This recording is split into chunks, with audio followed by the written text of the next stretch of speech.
Hello বাচ্চারা, আজ আমরা শুনব জাদুর আম গাছ ও রাখাল নামক গল্পটি। শুরু করা যাক তাহলে। সে অনেক দিন আগের কথা। একটি গ্রামে এক রাখাল তার ঠাকুমার সাথে থাকতো। সে ছিল খুবই সহজ সরল আর সৎ প্রকৃতির। অন্যের গরু মাঠে চড়িয়ে যা পেত তা দিয়ে ঠাকুমা আর তার কোনো রকমে সংসার চলে যেত। বাবা, কতদিন আর অন্যের গরু চড়াবি, এবার একটা নিজের গরু কেন। ঠিক আছে ঠাকুমা, তুমি যখন বলছো তাহলে আমি একটা গরু কিনবো। এখন আমি গরু চড়াতে যাচ্ছি। সে অন্যের গরু নিয়ে মাঠে চড়াতে গেল। গরু চড়াতে চড়াতেই তার মনে হলো সে কি করে একটা গরু কিনবে। এই কথা ভাবতে ভাবতে সে খুবই ক্লান্ত হয়ে পড়ল। তখনই মাঠের পাশে থাকা একটা পুরনো আম গাছের নিচে গিয়ে সে বিশ্রাম নিতে লাগলো। উফ, কি গরম রে বাবা! গরুগুলো মহা আনন্দে ঘাস খাচ্ছে আর আমি এদিকে খিদের জ্বালায় মরছি। ঠাকুমাকে বলে এলাম গরু কিনবো, পেটে দানা পানি জোটে না, আবার গরু। এইসব কথা রাখাল নিজের মনে মনেই বলতে লাগলো।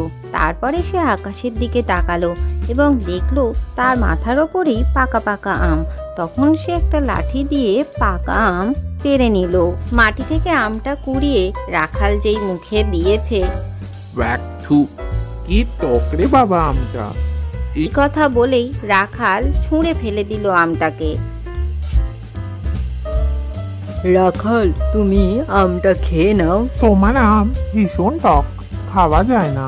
আমি জানি, কিন্তু তুমি যদি এই আমটা খাও তাহলে আমি তোমাকে একটা পুরস্কার দেব। রাখাল আম গাছটির কথা বিশ্বাস করলো এবং সে আমটি আবার খেতে লাগলো। আমি তোমার কথা রেখেছি, এবার তুমি তোমার পুরস্কার দাও। আমার গোড়ায় মাটি খুঁড়ে দেখো, ওখানে এক ঘড়া মোহর পাবে তুমি। কাল সকালে এসে তুমি ওগুলো নিয়ে যেও। গাছের কথা শুনে রাখাল তা বিশ্বাস করে গরু নিয়ে বাড়ি চলে গেল। পরের দিন সে মাটি খোঁড়ার বিভিন্ন জিনিস আনলো এবং দুটি গোড়ার মাঝে মাটি খুঁড়তেই সে এক ঘড়া মোহর দেখতে পেল। ধন্যবাদ গাছ বন্ধু।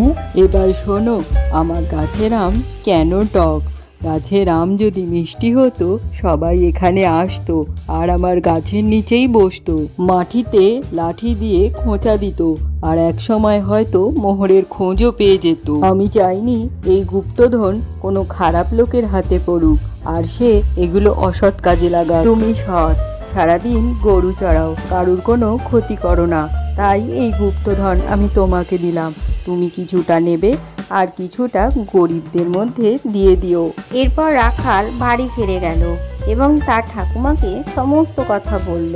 তারপর তার একটা গরুও কিনলো এবং ঠাকুমা রাখাল মিলে খুব সুখে শান্তিতে বসবাস করতে শুরু করলো। আজকের গল্পটি থেকে কি শিখলে বাচ্চারা? সবসময় সৎ পথেই থাকা উচিত। ভিডিওটি ভালো লাগলে চ্যানেলটিকে লাইক ও শেয়ার করে সাবস্ক্রাইব করে দিও।